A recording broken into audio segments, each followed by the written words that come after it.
One more series to close out the day here. Only one of these teams will keep their hopes and dreams alive in the China region. My name is Rich.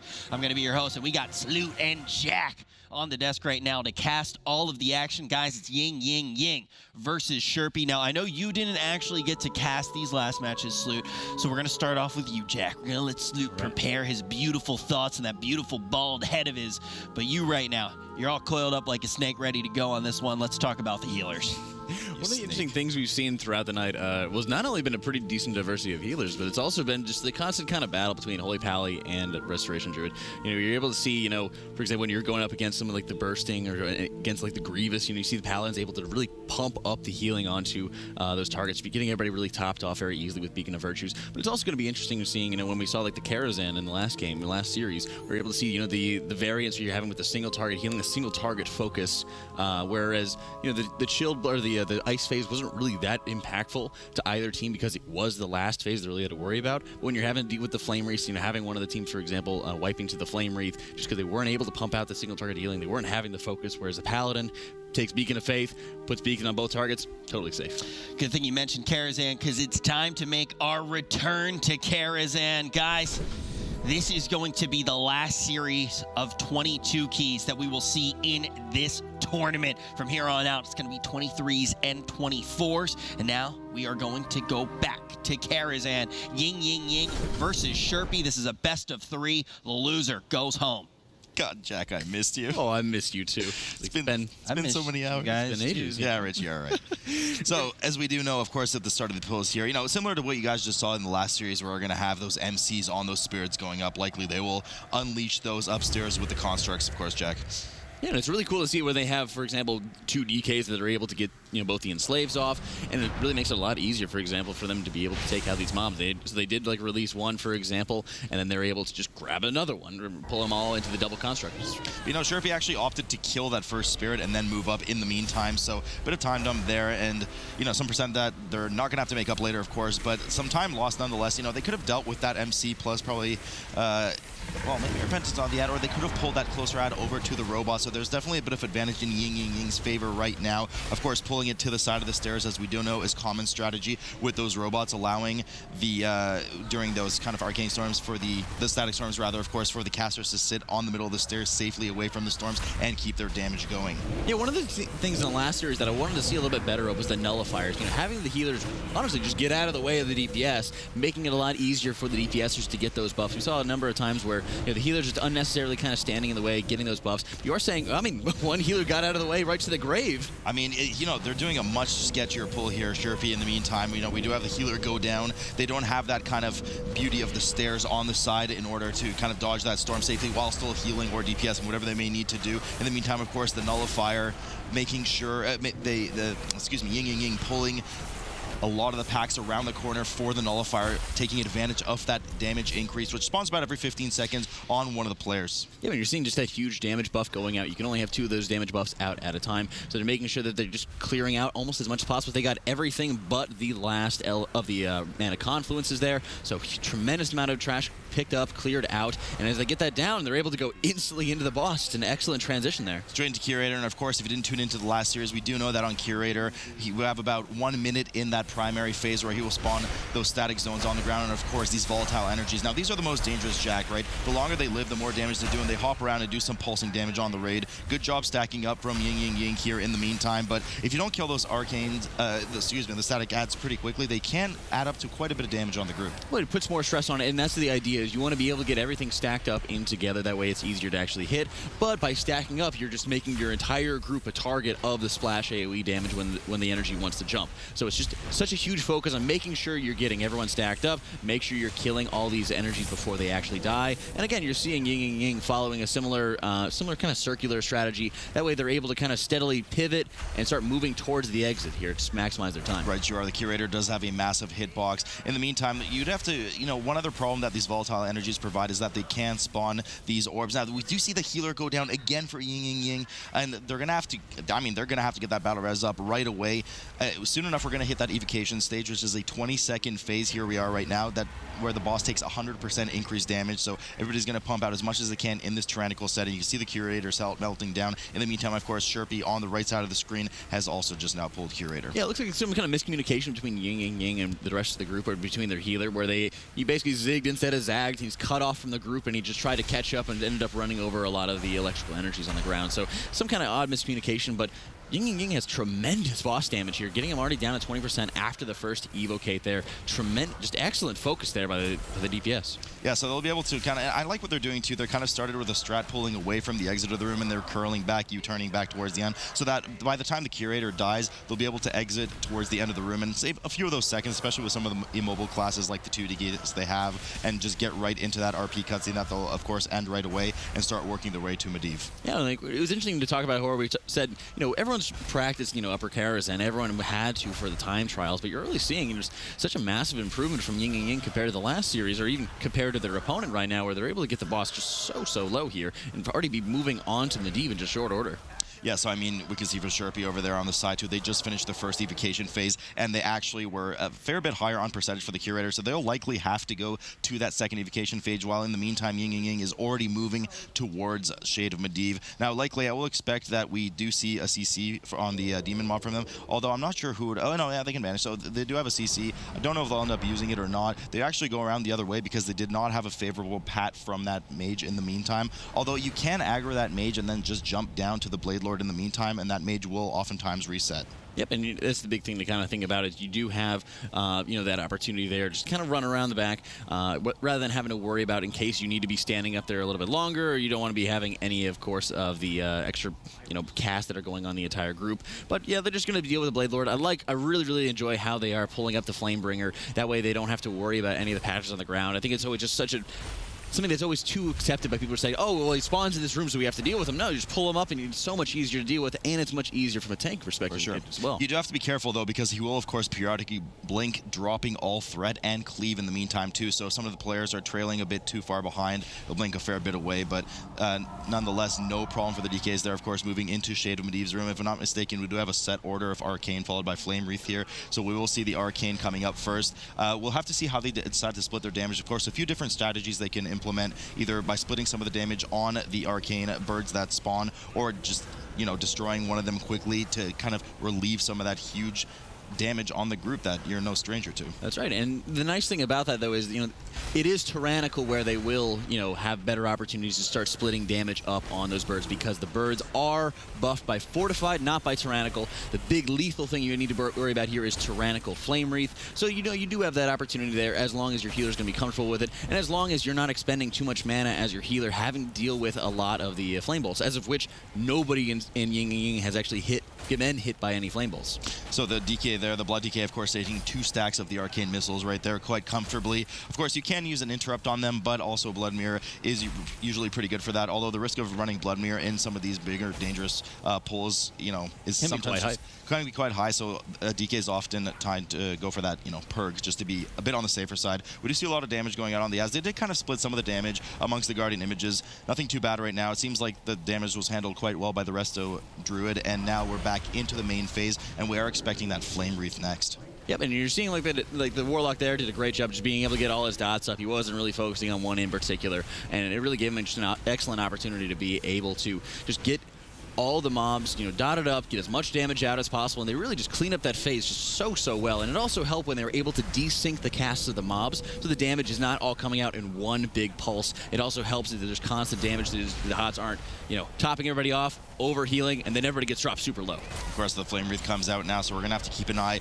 on the DPS DK, and of course the Windwalker Monk ticking quite heavily from that Flame Wreath. Should one of those explode, or somebody crosses the barrier of one of those Flame Wreaths, we're going to have a devastating explosion on the group, wiping the party immediately on the spot. In the meantime, of course, SHEPI on the right-hand side, now just dealing with the Guardian Image phase. Yeah, and you're seeing, that's one of the biggest things when you're looking at, Flame Wreaths is, the kind of panic that can sort of set in when you're seeing, for example, your Blood DK taking huge amounts of damage from the piercing missiles. And it's always a big thing of having that faith, having that trust in, your tank, having the faith in your group to be able to deal with that. And now, again, you're entering the Ceaseless Winter phase, so the tank, thankfully, is getting most of these Flame Bolt hits a lot of times, so it makes it so much easier when you're able to just have them tunneling into the tank is able to heal himself.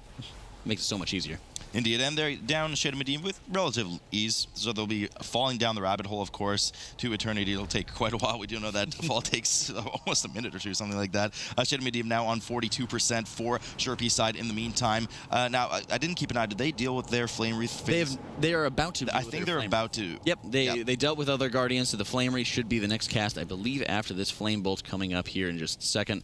So, you know, they have the focus there, and again, you know, one of the nicest things about Tyrannical, you take Beacon of Faith as a paladin, you're able to get, for example, your beacons up on that Demon Hunter and on that Warlock, and makes it so much easier, and also just huge. But does the Warlock really need it? Does the Warlock need it? I mean, the Warlock doesn't need anybody. Exactly, true. So some of these players probably did pick up, of course, some of the Quinn Rats along the way, making sure that they can ride them along for the Mana Worm boss coming up, you know, making sure that you can cast while moving and increasing that movement speed, for instance, for the Blood DK or for the DPS DK as well, the Frost DK, making sure that they can collect some of those orbs faster by pre-AMSing and ignoring the debuff that it puts on them. Yep, and you're seeing Ceaseless Winter entering here for the Medivh. They actually had a fantastic kill time, Team SHEPI, but they really have a lot of room to catch up. They do need to go down the rabbit hole, which we've said is quite a fall, seeing if they have any of the extra Quinn Rats that are available to them.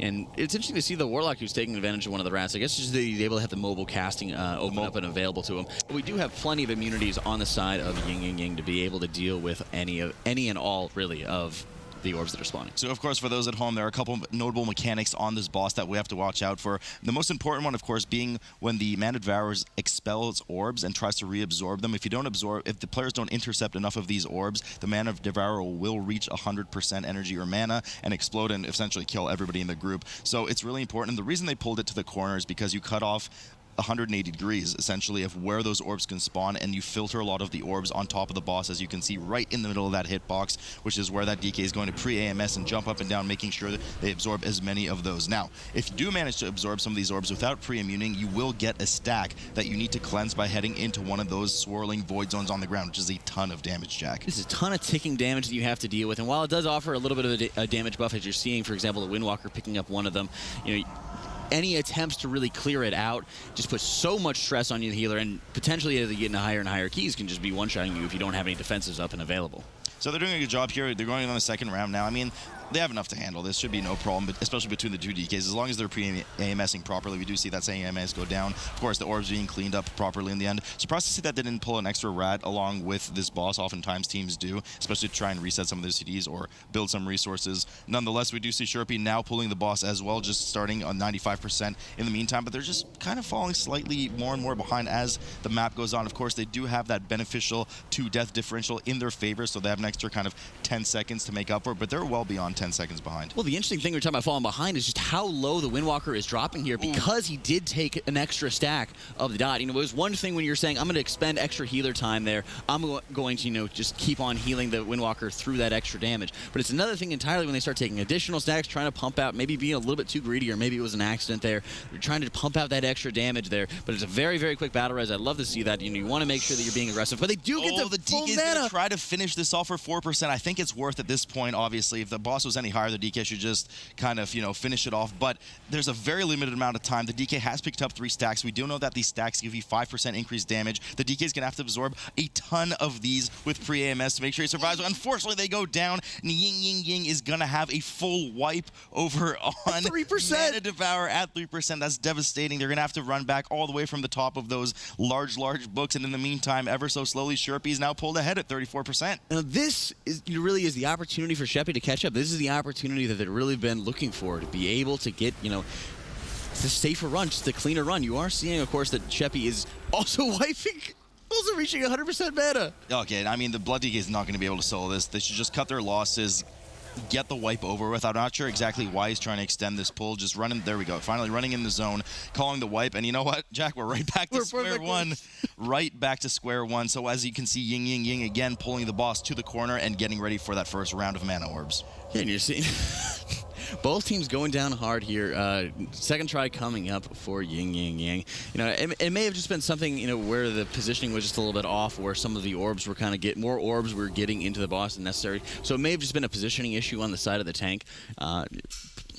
They're so close, 3%. I mean, Ying, hello, who's there? It's Mana Devourer. Now, we will have to deal once again with the orbs, but you know, between the two DKs, they have an almost perfect rotation of absorbing every wave.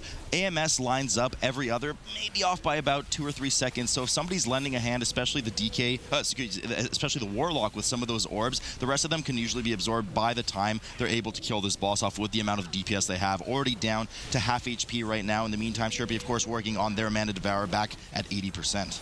No, it's just insane to think about. It was also with that battle res that went out on the monk as well, where, you know, maybe if that was delayed, maybe if that was, you know, after they got absolutely annihilated, they would be able to push through the couple extra percents. But again, it's anybody's game now.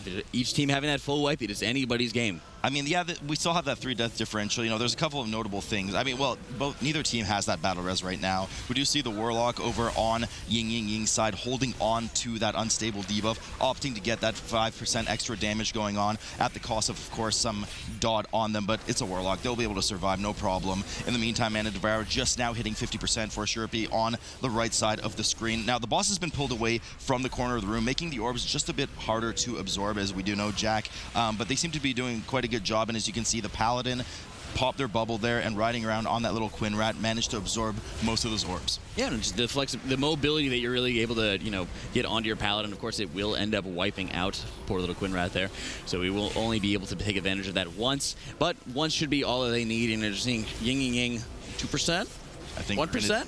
Oh, we do have a death pop up the last second. Purgatory popped. Okay. They got it. They managed to pull it off, so another death there.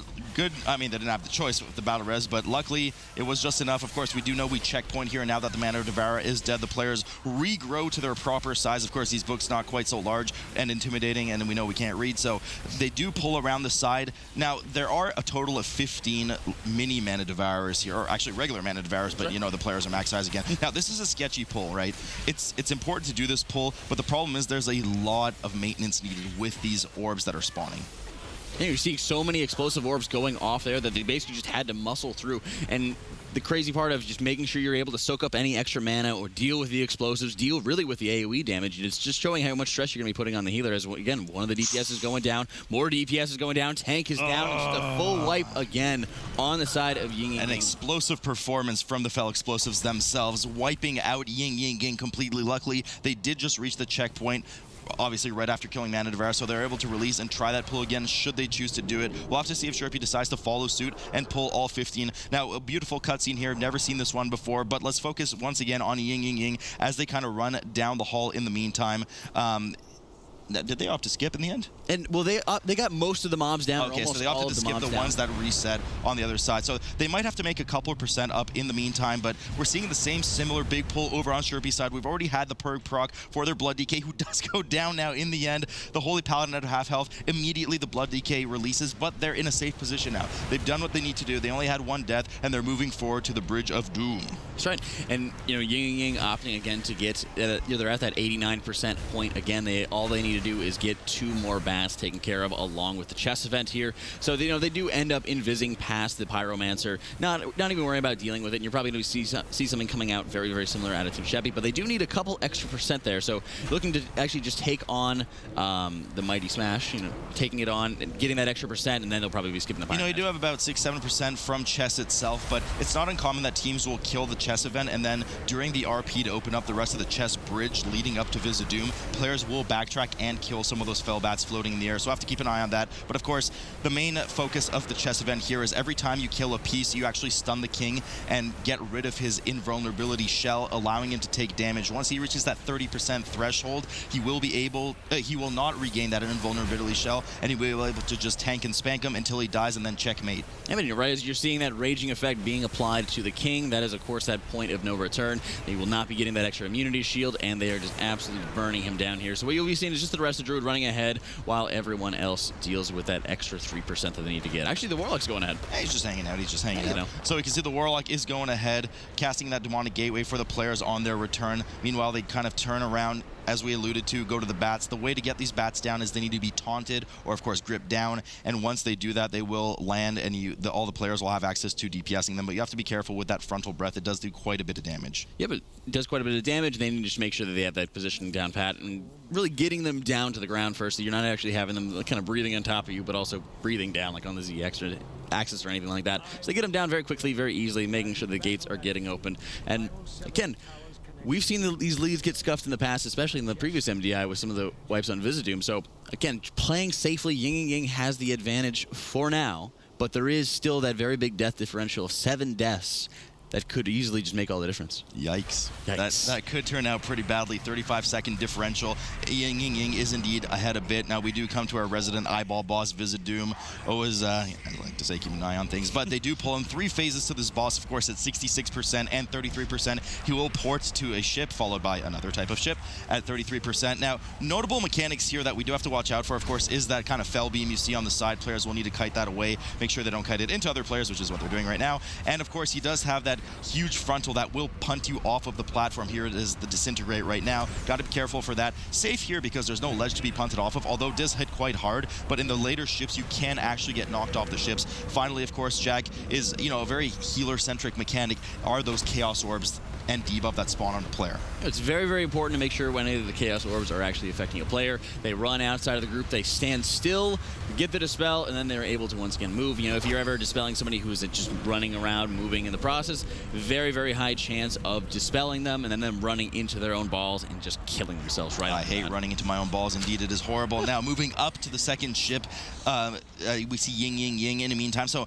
now, casting down the length of this ship will be those disintegrates. They will punt you. Now, you have to also avoid those kind of static fell towers on the side. They pulse for an immense amount of damage. You kind of have to... Oh, the Warlock does nail one to the face there. Luckily, no death. Once you reach the boss, he will kind of resume his normal abilities. And it is notable, Jack, that on the second and then, of course, third ship, you increase the amount of those Chaos Orb debuffs by 1 every time, making it harder and harder to find space. And on this platform, we're going to also see, of course, well, much like the first platform too, those green swirlies that do a ton of damage and really limit your real estate. Yeah, that's right. And the artillery strikes that come down from the ship, ideally you ever want to get into any scenarios, you're just be able to slowly kind of kite out, slowly start, moving away from these guys, but because they also have a very, very long delay before they actually go out. But you are seeing the healer going down with the death going on there. Maybe have ran into a Chaos Orb, and another one going down to the Annihilate. They do have the res, though. They get the res up on the rest of Druid. No res is remaining anymore, so they're going to have to try and 4-man the rest of this. They already have that 35-second differential, now increased to 45 seconds because of those 2 deaths. They warp over to the third ship. In the meantime, SHEPI now reaching the second ship, needing to deal with that. They have the full strength of their 5-man roster here, plus that 45 seconds benefit for them. It looks like that, and that's just going to be the big thing that they're really needing here, is just playing as safely as possible, trying to do whatever they can to make up for it, because there's still going to be huge, huge damage going out on the party here, and it's going to be adding even more damage that the Blood DK will have to be dealing with, and the group will have to be watching out for. So this isn't in the bag for Yingyingying yet. Not yet, but it's going to be close. I mean, if they hold together, Yingyingying can finish the rest of this map. Those sentries do need to be killed within some due time because they get a pretty nasty stack on the tank that not only slows you, but does a ton of fire damage. They do manage to get those down well, but here we go in a second, Jack. We're going to see that triple orb debuff. Really important that one of those players get dispelled right away, which is what we see, and that allows more space for the second players to go off. We do see the dispel, of course, with that AMS from the Frost DK getting rid of it himself. Tank finally drops his, and everybody's quite safe. Vizdoom now at 8%. In the meantime, of course, SHEPI now approaching the third platform. It was very, very scary seeing the AMS going off from the Frost DK. I don't think the Monk had actually saw it until it was just right on top of him there. But from here, just making sure you're dodging the Annihilates, making sure you're keeping track of everything that's going on in here. Just not having another 2 for set wipe here. And of course, Yingyingying so they're done. Finishing out the game. We have a 45-second timer now. If SHEPI makes this within 45 seconds, they're actually the winners of this map. So it's all eyes on SHEPI at the moment.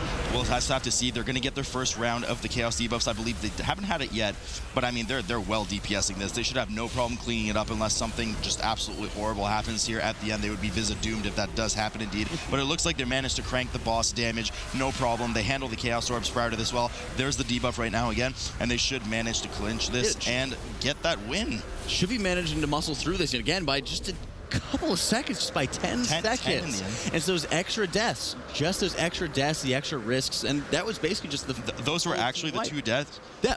those were the 2 deaths on that map, on that boss. That was actually crazy down to the wire there for our first map in this series. And keep in mind, guys, an elimination match. Going to say it a few more times probably on this desk before we even do jump into break. But it is a lot on the line here between these 2 teams, and they look to be very evenly matched. And Jack, one of the big things that jumps out to me when we think about what we just saw is the fact that Man Devour almost devoured both of these squads. It's so dangerous, and I'm not quite sure what went wrong when they were just not able to get enough orb soaks. I mean, they had the proper setup, they had all the tools that they needed required for them, but just somewhere along the way, they just kind of got lost in translation of what they needed to be soaking up, and just a little bit here, a little bit there, the energy gets too high and just absolutely obliterates their group. Now, this is the last series of the night, and then we'll be back tomorrow to actually settle the score and figure out the 2 best teams in China, and also for a little bit of that extra prize pool, we're going to figure out who the #1 team is as well. But for today, with these 2 teams, SHEPI versus YINGYINGYING, we have a big difference between the healers that they are bringing in, Jack, as we actually do jump into the next key.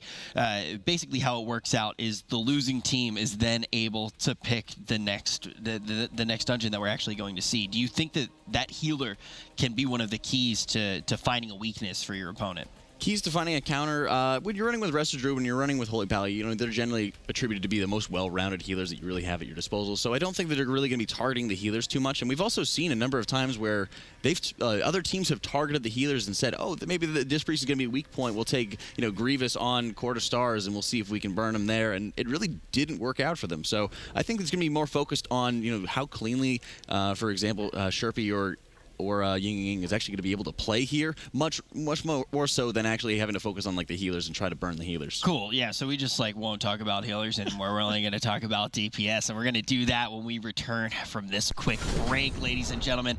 I need you right now to close your eyes. I need you to think about what exactly is going on. One of these teams will be sent home. One will continue to fight on for the China region, for that prize pool. Are your eyes closed right now? They better be. I'd be very upset if you're not listening to me. Do not open those eyes up until we return.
Open up those peepers. It's time to jump into the next one. My name is Rich. I'm going to be your host, and I'm joined by Salute and Jack.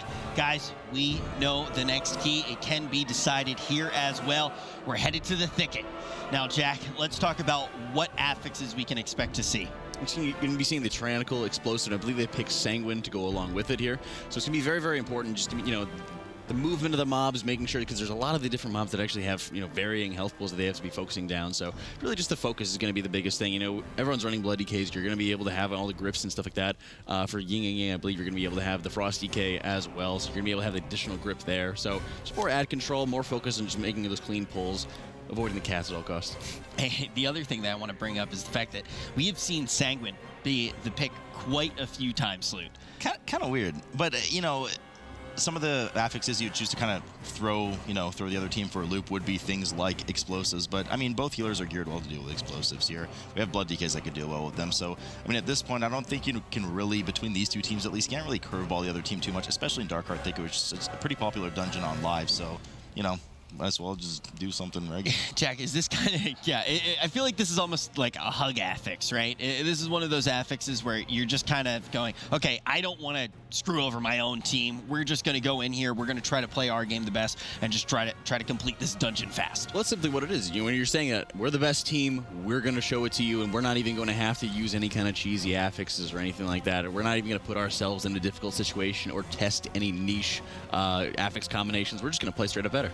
All right, but let's see if Yingyingying can play straight up better, because they have to do it here to extend the series. If they aren't able to do it, we will see them sent home from the tournament. Does SHEPI have what it takes to create that hot 2-0 action in the Darkheart Thicket? All right, we're about to get into the thicket of things here, Jack. Now, I did want to say just a moment there, we mentioned the explosive and a necrotic and some of those nastier affixes that I don't choose. I mean, we do have default explosive here, so there's already kind of a bit of babysitting and nastiness going on. They don't want to make it even worse for themselves, by picking a necrotic on top of it. Yeah, and you're seeing there, like you said, you already have something to deal with. You feel like you're already stronger on this instance. This instance is always going to come with explosives, so you already have, that the big affix really to practice with. And again, you're seeing just early deaths coming out here by SHEPI. Yingyingying is just the problem really is with those Nightclaws. I mean, cat's out of the bag with them. They just keep jumping on the distant target. They smack them right away. And who else is going to take that damage, right? Holy Paladin's marked as melee in this case, so the DK tipping quite low there.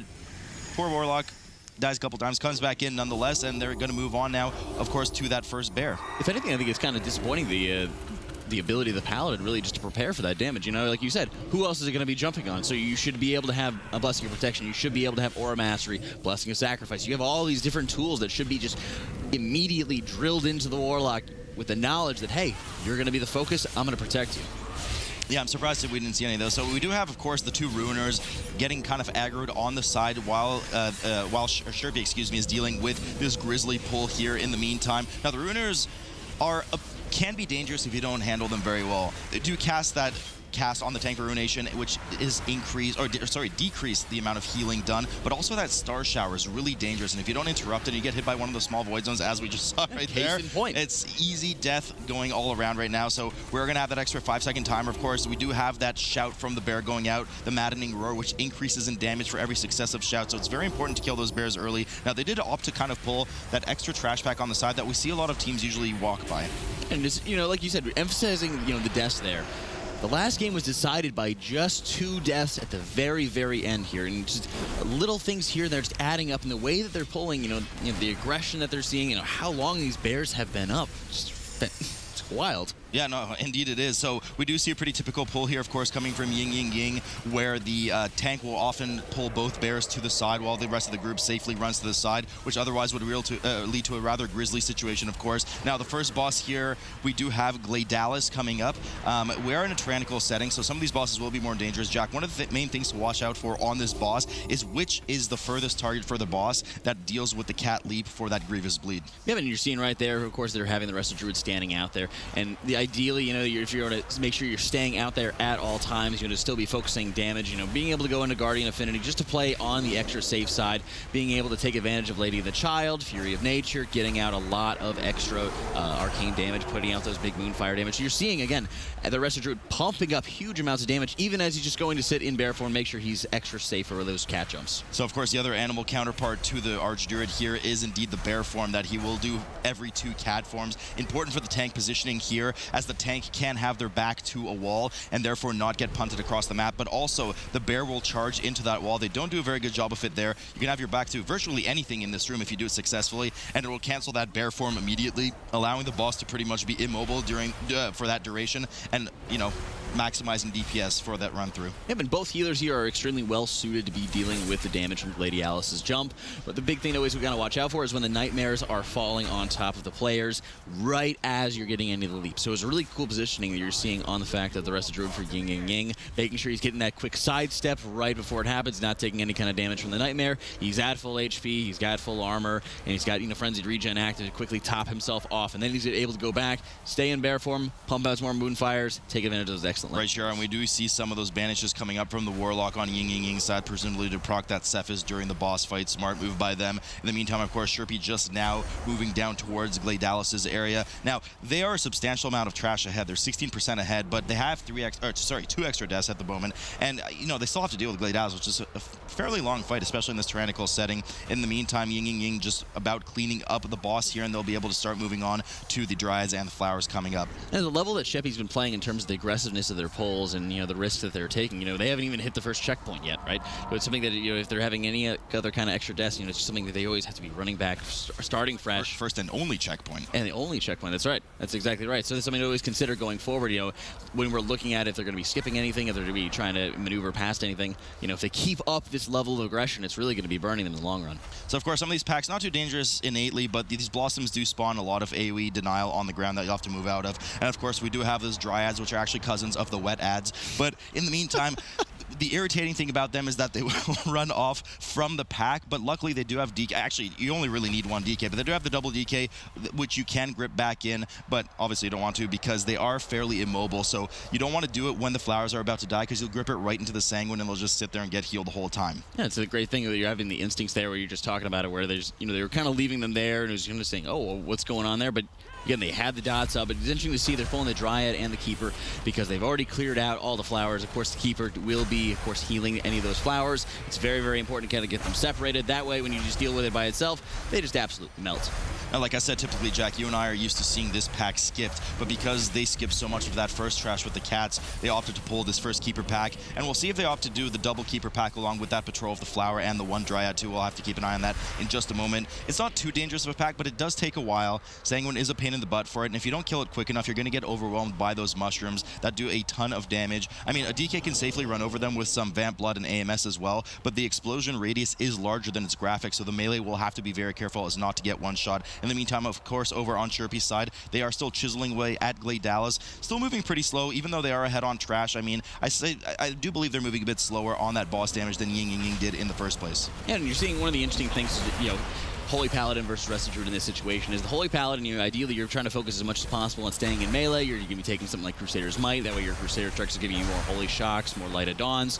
But you don't really have that opportunity when you're standing out at range, when you're baiting out any of the jumps. So it really puts it, you know, a big favor as you're seeing in having a Rested Druid where you're able to gear your legendaries, taking non-Rested Druid legendaries to be able to take advantage of very, very huge damage there. And again, that's probably why it's taking so much longer for SHEPI to get it down. So we are indeed actually seeing the skip from with the second, or the 2 Keeper pack, excuse me. Well, the tank will pull it off to this. Actually, it was the healer that pulled it off to the side. And in the meantime, we're going to have what seems to be a really sizable pull, or I think they're going to a no-no spot up there. But in the meantime, they will pull a lot of them around the corner here, making sure they LOS those orbs. No, everything's fine. They're making sure they're LOSing those orbs. I thought they were trying to jump up the cliff there, but I know they eliminated that a while ago. That's right. So they're LOSing the orbs, well to do so. In the meantime, of course, the Druid can release safely from their checkpoint. We do have a death going down, unfortunately, right there. So that'll be another 5 seconds. But the Druid can safely release and stealth back really quickly through the pack that they just skipped with the Keepers. While in the meantime, of course, the DK can very easily keep themselves healthy. Yeah, but you're talking about the area denial. Whenever you're just focusing all your mobs into one singular location, having that aerial denial ahead of you can just be such a pain, especially when you're running so many heavy melee comps like we've seen this entire day. So we finally just get the res in now on the Windwalker Monk. Of course, they had to wait for that res. They couldn't get back without having to either invis pod or having to pull the trash to the side or have to kill it. So now that we're back, we have to kill these 5 GUIs, of course, these dwellers, prior to having access to the second boss, Oakheart, in this dungeon. Yeah, and you're seeing, as it's rotating through these arcane torrents, the Blood Elf is just so useful here. Being able to make sure you're having those AoE silences coming out and getting it down very, very rapidly and engaging with Sloot's favorite boss. I love Oakheart. He's a good friend of mine. He's got a lot of junk in that trunk. Now, it's important, some of the notable things on this boss. He has a frontal breath. Tank needs to turn him away. We see it right there, of course. But the biggest thing, the most dangerous thing, I would say, well, there's 2 dangerous things here. One is that what we just saw, huge damage on the group. Every other one can be countered with consumption from the DK because it happens every 30 seconds. Consumption, of course, having that 45-second CD. But also, Jack, we need to watch out for that huge crushing grip on the tank that does a ton of damage. Now, Blood DK is well suited for that, of course, with the Vamp Blood and AMS combo. With Red Thirst, they can likely Vamp Blood every single one if they have enough haste and if they're death striking enough. Yep, and as you're seeing, they're very tightly stacked in together, which makes it much easier to deal with what is usually just more of an annoying mechanic. The roots are going to be spawning up there and basically just snaring in the group, or if you just stand out of the snares like you would like to do, you do spawn up a bunch of ads. You're seeing the Druid jumping in there and making sure he's in bear form, that way he's able to cover the root. He then shifts out of bear form, clearing all those roots all at once. Paladin can do the exact same thing, which is putting Blessed Freedom on whomever, running over all of them, but it really helps if you're able to have everything stacked up together so the Druid only has to shift out of it once. And then there are often some strategies that call to leave those roots alive in order for some DPS to gain some extra single target by either multi-dotting, what have you. But in this case, they're trying to keep it safe by making sure they don't have too many ads running around, is not to deal with too many fell explosives in the meantime, and just focusing all their damage on Oakheart and having to deal with minimal orb spawn, only one at a time from the boss. Yeah, like you said, when you're having different options like that, but you're also seeing the tank going down for SHEPI. I believe they're just getting their skip taken care of, so they're just allowing their tank to die instead of their healer because their healer doesn't have that option. But the healer is going down here. They go down like brothers, and unfortunately both of them will die. There is no option to res either one of them unless they opt to use that soul stone in the meantime, so we'll have to keep an eye on that. And of course it is a holy paladin, so they're not going to be able to stealth back. Well, they do have that failure detection pylon that they're able to rely on. It's just a little the engineering ability, that way they're able to just get it at res at literally 1% and next to no mana, so it's a very nice failsafe there. I believe the paladin must have had some kind of dot or some kind of damage. I don't believe he aggroed anything in particular, so it was great that they were able to get that done. And you see, of course, the Demon Hunter did put the trap on the Dryad there. That way you're able to stop the patrol from coming upstairs, gave them the breathing room that they really needed. Now there's that one explosive orb that they just left in the background there. Hopefully it won't do too much to them in the meantime. Of course, Oakheart now just going below 10% HP for Ying here in the meantime. Pretty clean kill overall from them. No worries, no deaths, nothing in that sense. They handled it very well. Dealt with the roots the whole time as we discussed. No problems for the healer healing up that AoE stomp in the meantime. And SHEPI just now finally getting down to that GUI area as they deal with those last 2 flowers prior to pulling that big group. You're seeing a very big deficit here for Team SHEPI, as they have a huge deficit of just 20 seconds, while they're also dealing with all the trash that's still left ahead of them and the boss. So Yingyingying just pulling up ahead so quick. But keep in mind, this is the exact same scenario that we saw in Upper Karazhan. They really have to, clear through this trash, make sure they're sticking to their fundamentals, and just really taking on Dresron as cleanly as possible. Did you say deficit? I learn. Now, the Blood-Tainted Fury here, it will split into 4 lesser water elementals, or I suppose Blood Fury elementals. Now, you can skip these by stunning or rooting the mob, what have you, and letting the range finish it off in the meantime. That way, you don't have to deal with them. Of course, they don't give any percent, as we see here. Oftentimes, now, not that the group is planning for it, not that any group's plan for it, but oftentimes, you do want to pull that elemental to the side of the road and kill it there, so that if something does go bad, you can get back on path and not have to deal with these 4 elementals. But hopefully they don't come to that in the meantime. Now we do see the Windwalker and of course the Frosty get dipping quite low there. No problem in the end. Good root on that second Fury. We don't usually pull that. Root it off to the side and opens way for Dresron, the 3rd boss. In the meantime, of course, SHEPI now pulling Oakheart. Yeah, but just, again, right as they're engaging with the first boss, or the 3rd boss, you're seeing SHEPI engaging with the 2nd. It's just the lead just continues to snowball here.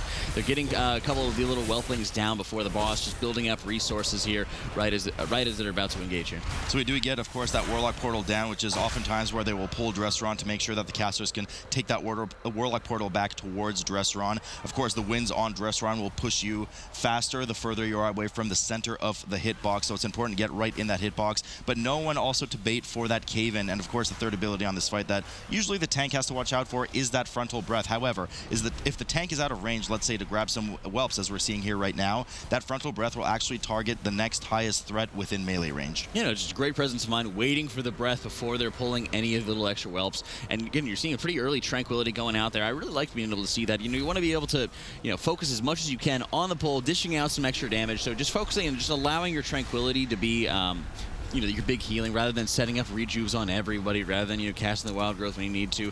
Any of the extra abilities that are going to take up a lot more time, you're getting a little bit better burst off the pull there, and I really like that move there. And good bear form while he baited that cave in now, just to make sure he had that extra survivability. Now, usually it works most of the time in a set rotation on this boss. Once it's set and we have that kind of, you know, the pushback mechanic, now we'll have the cave in after this, then the breath, rinse, repeat. Sometimes the boss doesn't follow suit, so there's a bit of randomization in terms of the ability queue, but here they have a pretty standard set one in the meantime. Now, the upside, of course, of pulling the whelps is increased single target for some of these classes. However, the downside, of course, is that we now have to babysit some of these orbs a bit faster. That's exactly right, but it does come in handy when whenever you're able to have the consumption buff going out as the knockback is going there. It's a lot of extra healing that everybody is able to do this for themselves, and it puts even less pressure on the healer, because one of the biggest things here is you need to be able to get everybody topped off before the roar comes out, because it's going to drop people so low. So it's just an internal timer that you have in your head. You have to say, everyone's taking damage, everyone's getting pushed back. I need to be able to get as much healing out as possible when I'm not even able to stand still and cast before the next big mechanic happens. You're right, and I'm sure they've well communicated ahead of time how they're going to fill the gaps on those wind pushbacks right now with this downdraft. You can consumption every other one. Of course, this downdraft happens every 30 seconds. Once again, consumption being a 45-second CD, so they'll want to cover every other one. In the meantime, Okart just now falling for Team SHEPI. Yeah, they are falling further and further behind, unfortunately. 25-second death deficit between them, and really no huge advantage from a trash perspective to speak of at the moment. Yeah, and you're seeing, you know, YINGYINGYING, for example, like you were talking about, really did skip a lot of trash, and they really made it up very rapidly when they were able to get, for example, that keeper, and they were able to isolate a lot of the flowers away from them, so they really were wasting no time at all. And as they're getting a very clean kill here on Drezron now that we're about at 8%. So Drezron about to fall indeed for YINGYINGYING, after which they'll head into that hollowed out log leading up to Shade of Xavius, which is, you know, notoriously one of the more scary bosses, especially with Tyrannical. Yeah. One of the most, you know, not most, but one of the more scary bosses with some of their abilities on Tyrannical, so players will have to be well heads up on that to make sure that they don't get one shot, especially should he absorb any of the swirlies, which we'll discuss when we get there. But now, some of this trash in the meantime is particularly dangerous. Of course, with these Red Fire Imps, we have to watch out for the Dread Inferno. If casts like that go off, they're a huge area denial and can nuke a fair amount of players if they're caught within that swirly range. Yeah, one of the big things is also going to be the curse that's going out that needs just to be dispelled. It's also one of the nice things about it is, for example, if you're a paladin, you're not able to dispel it. You are able to use Blessing of Freedom to be able to negate the effect. The Druid, of course, can just shift out of it because it acts as a slow and as you know, just the extra haste debuff. The Druid themselves can also just decurse it, which is an advantage if I'm not mistaken, right? That's right. So the Druid's able to dispel it, the Paladin's able to use Freedom on it, and of course you can just shift if you're the Druid.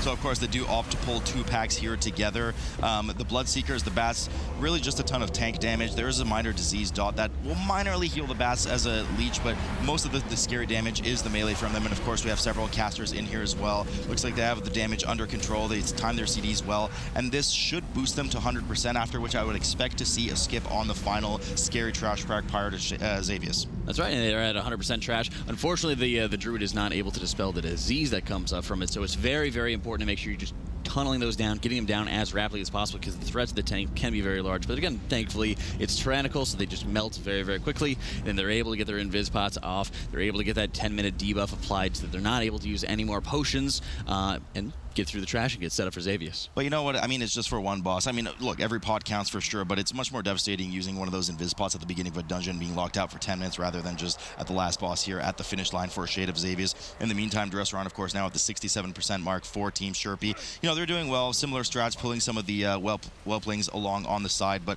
let's focus our attention here on Shade of Xavius. Lots to look out for, especially as a healer. Lots of nuke damage coming in from that Nightmare Bolt. There's a magic debuff to dispel. There's a huge channel dot you have to heal through. Let's walk through that, Jack. That's right. So you have the Nightmare Bolt that's going out that will just be dealing a very huge lump sum amount of damage. It'll create a little radius around the player affected by it, and you need to stand with that player. They cannot stand alone. They need to stand with one other player, otherwise they're going to be pacified and silenced. You will then have the Feed on the Weak that goes out that deals constant ticking damage to the target. Huge damage for about 4 or 5 seconds. It requires so much single target healing onto them. And then you're also seeing the Unstable Paranoia, which is on the rest of Druid right now. If anybody stands in their zone, it deals damage to the affected player, and it fears them for about 5 or 6 seconds. So it puts a huge inconvenience on them, and they just run away to some random locations. The Feed on the Weak and the Nightmare Bolt and the Unstable Paranoia can target anybody in the group at any time.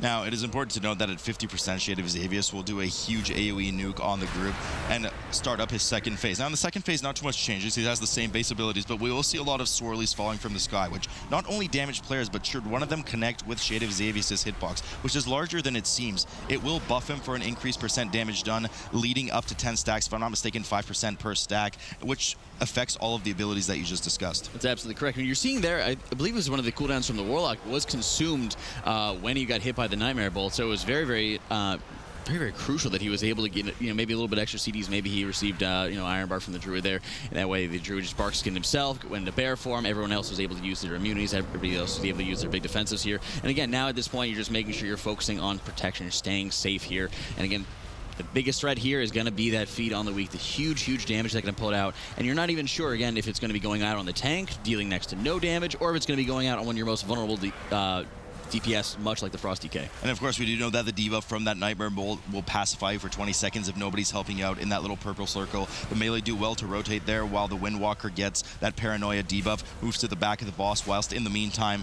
the Frost DK joins the Blood DK at the front to make sure that the Blood DK can help with that pacification debuff. So good movement on their part there. It looks like they should probably have this one in the bag. I mean, it would take an absolute miracle at this point for Yingyingying to wipe, which would allow SHEPI to then open up and try to sweep the series. But it looks like we're likely, Jack, headed for a Game 3. That's right, going in for a Game 3 here, as you're seeing, and again, the rest of Druid kind of staying out of range, focusing on healing up.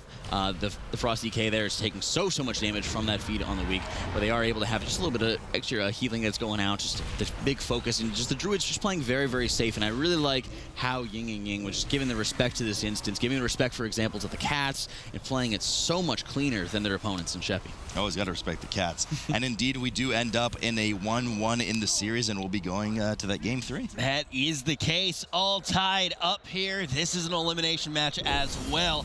And that means that the next dungeon is the last dungeon we are going to see today, no matter what.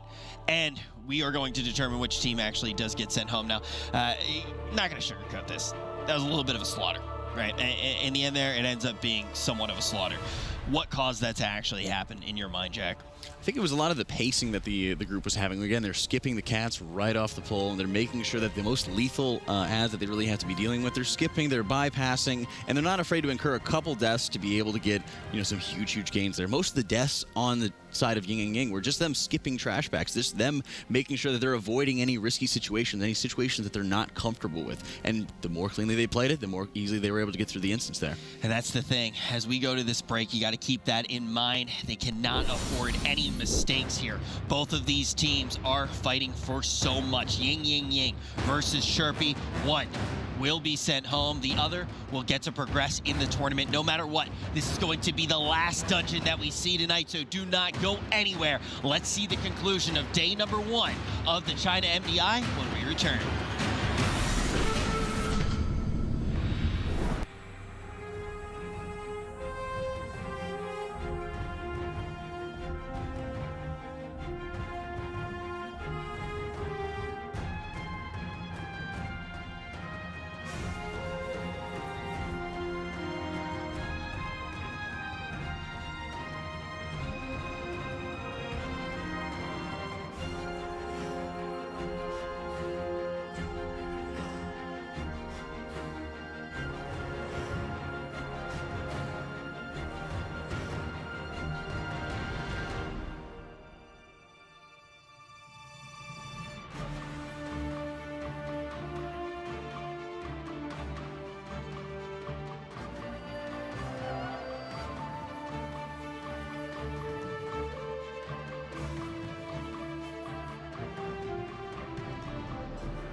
this is going to decide it, and you know what?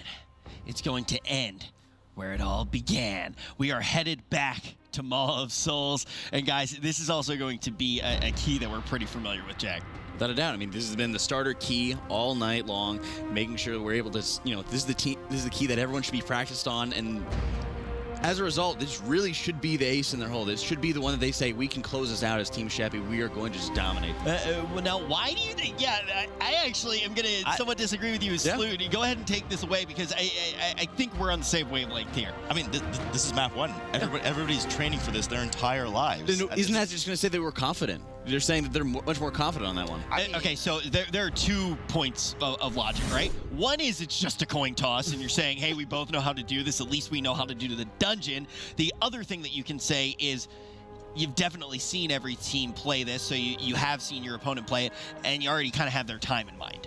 Yeah, I mean, that's just it. But the thing is, there's only so many ways you can go with this dungeon. I mean, we saw a couple of, you know, quirky skips from D earlier, but from Skyline D, but I mean, it's so straightforward. I agree with you to a certain extent. They're saying, hey, we've seen everyone do this dungeon. It's the standard dungeon. It's the same affixes as before. We can just do it better than you. But, you know, both teams probably right now are like, okay. I mean, sure, we did this before, we've been practicing. So both teams have got to be really confident about this map. So it's gonna make for a quick match, I think. I think the big thing is, as well, when we think about this one, this is really, we saw in this series in general, in this elimination series, we've seen some stuff that's been a little bit less than clean. I think that's really going to be the key here. Any mistake is just enough to really end the series for you. Yeah, and that's one of the things is, I mean, they want to be able to end the series quickly. They want to make sure that this is from the first games, you know, they've been preparing for this for, you know, 8 to 9 hours for all night. You know, they've been making sure that they're saying, you know, we want a quick match. We want to be able to show the execution, you know, maybe because they weren't playing as cleanly, they're ending up in this loser's bracket. They're saying, hey, we know we can do this. We want to execute better. Let's get it done. I still do think it says a lot picking this map, and I'm not sure if I like the pick. I'm going to be completely honest. I don't really think that. I think that there are stronger things that you can do when you have this map selection can determine if you it's are your tournament life. 100%. Yeah. I mean, I agree. I don't have anything else to add because it's just about. I mean, it seems kind of lazy to me because this isn't a map that you wouldn't expect the other team to practice. It's not a map where you're trying to throw a curveball with the affixes. It's just kind of, it's almost like they ran out of ideas, Rich. Yeah, and also the other thing to note, too, I mentioned how this is going to be the last dungeon that we actually do see today, but before we call it a day, and actually return tomorrow and progress through that bracket, deem our champion and deem the 2 teams that are going to progress to the global LAN. The other thing is this is actually going to be the last 22 this weekend, the last 22 for this region. We'll see 22s when we actually get to jump into the other regions in the upcoming weeks, but from here on out, Jack, we're going to see 23s and 24s. It's going to be really interesting to see just the step up in difficulty, you know, where you're seeing we're practicing these dungeons at a certain level. We're practicing our counter picks, for example, to 22s. Well, that might be pretty close to when you're getting to the 23s, but when we start graduating up to the 24s, you know, how our strategy is going to change. How are we going to be a little bit more, you know, conservative? How are we going to be playing a little bit more safe when we're going up just a little bit higher here and there? It doesn't matter what the difficulty is as we jump into this map because the stakes could not be higher. One team will be sent packing. It's all tied up. Ying versus SHEPI. Sent packing right away from their computer down into their bedroom because they're already at home, Rich. Manning the lifeboats ready to go.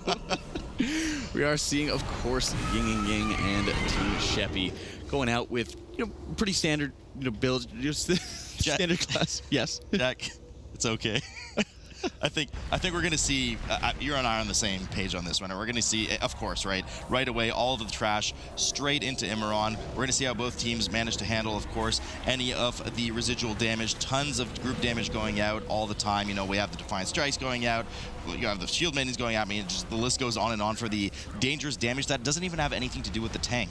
That's right, and it's a lot of the focus on the healer, and I think this is more of just a healing focus pull anyway, and you want to be making sure that as a healer, you're able to identify between the debuffs you want to be able to get dispelled very, very rapidly, either with, you know, just a direct dispel or in the Paladin's case, using Hand of Freedom for any of the roots, that are going to be dragging any of your allies into those mobs and helping cleave them down. It can be especially deadly when you're having the AoE Fear coming out on the side of Yimmeron. But it's also just making sure that you're able to have that control for on the side of, say, your double melee comps, where you're able to make sure you're spreading out, you're not getting any of the puddles out on anybody, even when you're getting that early death. So already advantage in favor of Team SHEPI. I mean, we've already had a death over on Yingyingying's side. We're almost had a second one. We've had Perk proc on the Blood Decay, and they've already used their Battle Res Jack, so big advantage there. Now, you know, a lot of this map, you know, we've talked about these bosses time and time again throughout the day. Yes, you know, make sure you get out of the fear, make sure you cave back in, make sure you bait the ads properly, don't get hit by the swirlies, etc., etc. But the real discussion here is these teams are so well trained in mass pulls in this dungeon, and there's a really threatening affix with that in the form of bursting. So how do you think the two healers are going to be able to handle those? And do you think a paladin in this case, which can pre-immune versus, you know, incarning for the druid, is that going to affect their kind of pull size or pull quality? One of the big things that you have to take in mind is just the quaking differences of where it's factoring into the bursting. You know, you are able to get a number of different instant cast abilities with the paladin, through Light of Dawn, through Holy Shock, that you're able to get, but outside of that, the follow-up to that is quite low, and you're seeing, you know, SHEPI's having some very, very early deaths with their mass pulls. We were seeing Ying being a little bit sloppy on their first pull. Now it's kind of SHEPI's turn to kind of bounce back to that, and you're seeing the paladin bubble up really, really quickly there, just taking so much damage from the dogs jumping. This pull is just so dangerous because you have so much damage going out on the group and so much AoE denial in this small hallway on top of quaking. You have those barrels going out that you need to dodge because they do a ton of damage if they hit you. You have the Swift Blades, excuse me, going into their ghost form. Area denial, they sweep in front of them too. And then of course you have the Soul Keeper running around, Defiant striking in circles, all in this small hallway. Pull the dogs on top of that. And then of course you also have, as I mentioned, quaking going out in the meantime. So it's no wonder that the moment they got in there, both DHs just fell right over. And you're seeing the same thing happening on the side of Yingyingying. There's actually with a full-on wipe here.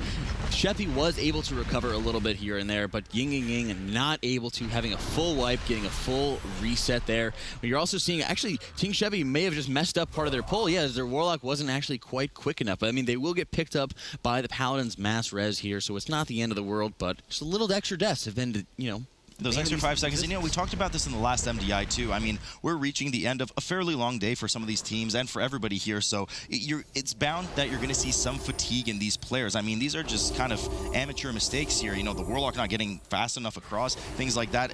Things that, you know, if these teams were in their fresh status, you'd probably not see, but it's possible that these players are just fatigued a bit.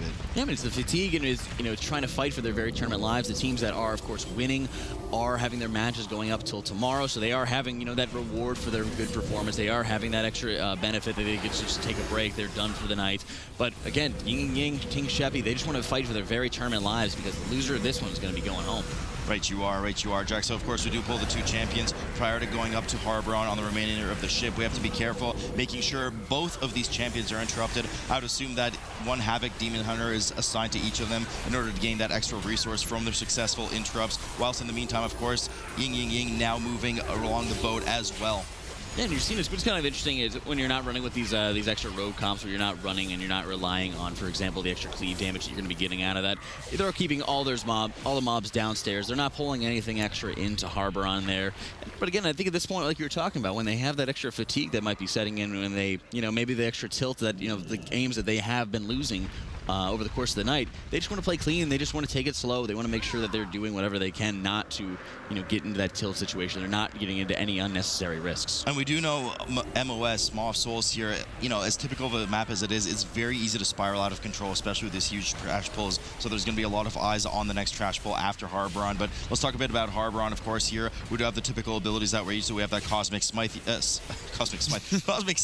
that you do want to move out of the way if it does a fair bit of damage. And of course, we have that Nether Rip, which is kind of some area denial, forcing you to kind of, as a group, make sure you communicate properly and move around together, because there are two abilities, one of them being the ads that just spawn there, those mirrored images, and of course, that extra servitor ad that he spawns. Those are spawned on players. So if they're by themselves across the platform from where we see SHEPI right now, then they're spawning ad way across. It's going to be really hard to interrupt and help support DPSing those ads. Yeah, as you're seeing, the Warlock is trying to run kind of where the melee DPS is going to be going. So if it is going to go on him, they are able to move out of those nether rifts. They are able to move out of those void zones. And you're seeing he's moving just a little bit ahead of them. Ad may spawn on him, and that way everyone's able to move as a group, get out of the nether rifts that are just about to be spawning. And as you're seeing, dealing with the fragments is just quite easy when you have a double Havoc Demon Hunter. It's able to absolutely annihilate them. Ooh, and we do take a bit of a hit there on that Warlock. I think it was from the Scythe, if I'm not. No, it was actually from the ad, taking the Servitor to spawn on the side. You got to be really careful. That Cosmic Scythe hits really, really hard. And if you did get hit by it, it's love it for a Scythe, if I'm not mistaken. Now, moving up, in the meantime, Harboron also getting chiseled down. Yingyingying has indeed moved up as well. They'll be rotating around the front of the ship. You want to make sure you don't kind of corner yourself, because you could have some really bad Nether Rift spawns, and then you'll be trapped in the corner and not have much, well, anywhere to go and be caught by that Scythe in the meantime. That's exactly right, and you also want to be able to have that extra space for whenever you get the combo that comes out of having the Servant in addition to the Fragment going out. So you're seeing they just really, really rapidly dealt with the Fragment, then they're able to deal with the Servant, making sure they're getting those kicks, getting those extra resources out of it. Right, sure, Jack. So all eyes here, like we said earlier. Now, this is where typically we see a huge pull coming up. So we'll either see...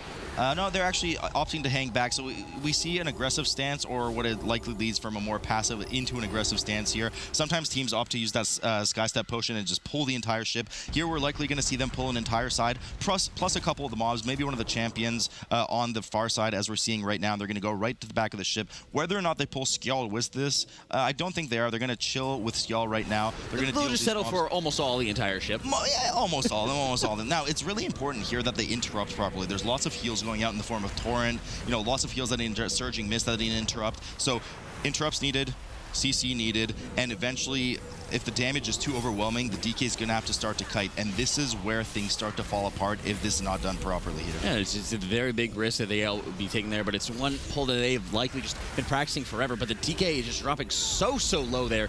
Tremendous amount of damage, like you're saying, and that kite starts beginning. They're trying to get, some of the ads, just a little bit of space here. Purgatory has popped. Tank is going down here. The Paladin just bubbles, just starts running for his life. The Warlock is just running close behind him. And it's nice to see the Demon Hunter, of course, just bringing all those ads away. That way you're giving your casters a little bit more space. No, what they should do afterwards is immediately head back, because they do have the checkpoint now at Harboron. So now that the DK is released, he needs to get back and grab aggro on those mobs, and if they're being kited away, it's going to maybe get extra difficult. Luckily, they do a good job of recovering, not allowing any of those mobs to reset. Incur a couple deaths here, but they are on their way to Skjall, which is the perfect amount of percentage needed before they get to access Helia, which of course does not become available until Skjall dies and that fog wall goes down. And you see the death differential here for Team SHEPI and YINGYINGYING. It's actually quite tightened together. YINGYINGYING just incurring just another additional death, though, and it's still pretty behind on trash. They're still taking it kind of piecemeal. They don't have quite the percent that they need. So the risk that Team SHEPI took of having that larger pull, of pulling almost everything on the ship, really has been paying off for them, as they are still ahead in terms of deaths. They are, but they're also, well, yeah, I mean, both teams are actually fairly close together. We are getting a fair bit ahead on the SHEPI side right now. Once they kill Skjall, they just have to wait for that bit of RP before Helia. They've already accessed their 100%. I mean, they're starting to slow down on the YINGYINGYING side. It seems they've gone past that initial burst right now, pulling some of the extra mobs, and they're really kind of slowly dealing with it. But if I'm not mistaken, I believe Skjall is in that... No, he's actually right just hanging out right outside of it. Looks like they're kind of rearing to pull him in a moment, or they're just barely kiting near them on the stairs. So they're looking to finish off those last couple of Soul Keepers, and of course the Swift Blades as well, whilst in the meantime, SHEPI on the main screen here has indeed finished off Skjall. They're finishing up the last of the Skeleton Warriors and Mages, and will be jumping down to join Helia on the poop deck. That's right. Right as YINGYINGYING is bringing Skjall into the mix, SHEPI is done with them, done with all the extra trash to it. The RP is done for Helia, and they're already ready and set to engage here. So it's a nice lead that they have just right off the rip here, making sure they're getting quite a big advantage going into this fight. And at this point, they just need to be able to play as cleanly, as safely as possible to seal this game out. So we do know that they have to kill a total of 6 tentacles. Does not matter if you kill Graspings or Destructors. Destructors, of course, are the more dangerous ones. They do need to be tanked, and if no one's in melee range of them, they will pulse, increasing damage on the group. Group doing well here to move to the left side of the ship, as Helia does cast on our right side. Anybody who's caught in that will likely be one-shot, or at least in range of one-shot here. Now, one other trick to note is that the Destructor Tentacles can spawn in one of several positions on the boat, so it's important that the group, which did well there, to kind of stick together to make sure that the tentacle doesn't accidentally spawn, let's say, near one of the healers and kills them. Yeah, as you're seeing that movement that was going out on the side of Team SHEPI. If you're able to get like a top-down view, you're able to see, of course, where everyone's going to be positioned in relation to the boat. Everyone's trying to stick to the right side or left sides of the ships, that are making sure, for example, that they're able to stay out of the way, because they don't want to be having any of those deaths there. It looks like the tank maybe just didn't get aggro quite quite quick enough on one of the Destructor Tentacles, or might have just been in a poor position. So you are seeing the Havoc Demon Hunter going down there and just losing out on a little bit of extra damage. And but thankfully, like I said, they do have the battle reses. They do have one more left available. Then both teams indeed do have one, but that extra death was unfortunately canceled out by another death on Yingyingying. So we still have that 2-death differential between the two teams. Finally, we do see SHEPI cleaning up the last of the tentacles. They will be going through the small RP phase where Helia will shatter the front of the ship, and then they will enter phase 2, where she will be up for about a minute prior to going downstairs in her AFK phase for about 20 seconds. So goal of most of these teams is to try and kill her before that phase, but we haven't seen any of the teams actually succeed in doing that today. That's right, and you want to be able to pump out as much damage as possible. You want to be able to just one-phase it if at all possible there, because there is that huge period of just downtime. You're just kind of running around the ship, and it is causing more of the tentacles to really be spawning there. So it's very, very important to be able to pump out as much damage as you can. Paladin just contributing huge, huge amounts of damage there, trying to do whatever he can to kind of catch up to the DK tank there. But ideally, just staying safe, and again, one of the safest areas you really can be is just in that middle area, really, really close to where the tank is standing, or almost exactly where the tank is standing, or on either the far left or far right sides. Right, sure, and of course, the likely Havoc Demon Hunter is doing well to interrupt there to gain that resource as well.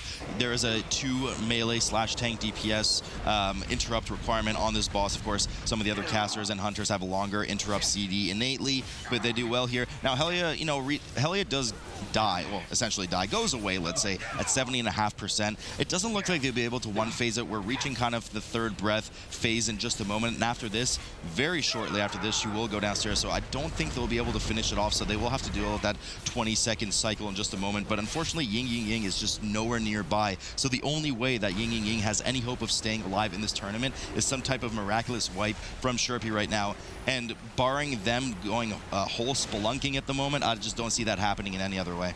Yeah, that's exactly right. You're just seeing the safety there, just taking advantage of the massive extra DPS that they've been able to deal. They have 2% left on Helia to actually deal in order to get this game sealed out. Hell yeah! Hell yeah, indeed. Ultimately, it is going to be SHEPI who comes out on top with their own map pick. And, I do want to say a few things about this really quick. And one of the big things I do want to note is obviously they did look relatively well rehearsed on it, even as far as their Warlock's talent choices, right? We see some interesting stuff going on there that was obviously targeted for that dungeon, actually using that Grimory of Service there and having that Fellhound, getting out that second Fellhound so you can utilize those pet abilities. But all that being said, if this team wants to do well in this tournament, I think one thing was kind of shown, one thing in their hand was shown. They might not have the deepest map pool, so they're going to need to come out tomorrow with some more maps, in my opinion. Yeah, I mean, like you're saying, I do think they were able to pull it out where they're saying that, hey, we're a lot more confident on this map, but it is very risky when you're saying, we're going to pick the map that everyone's practiced. We're going to pick this map, we're going to just kind of hope that we're going to be better than them. And while it did work out for them here, like you said, coming in tomorrow, you have a lot more maps you have to do. A lot of maps are actually changed up from,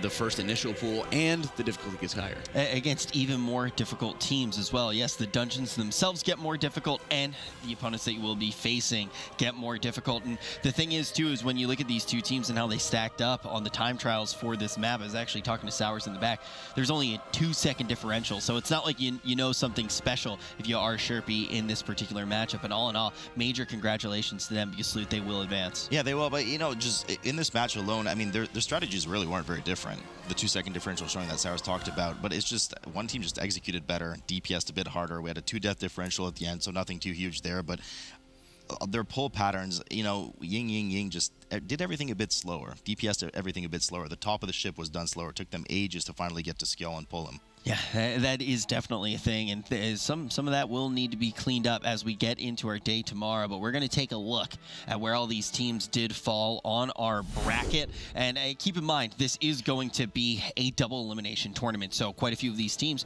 still going to get to be hanging out in those semifinals. You see Skyline D and Sunsky. They have yet to drop a series in this tournament, Jack.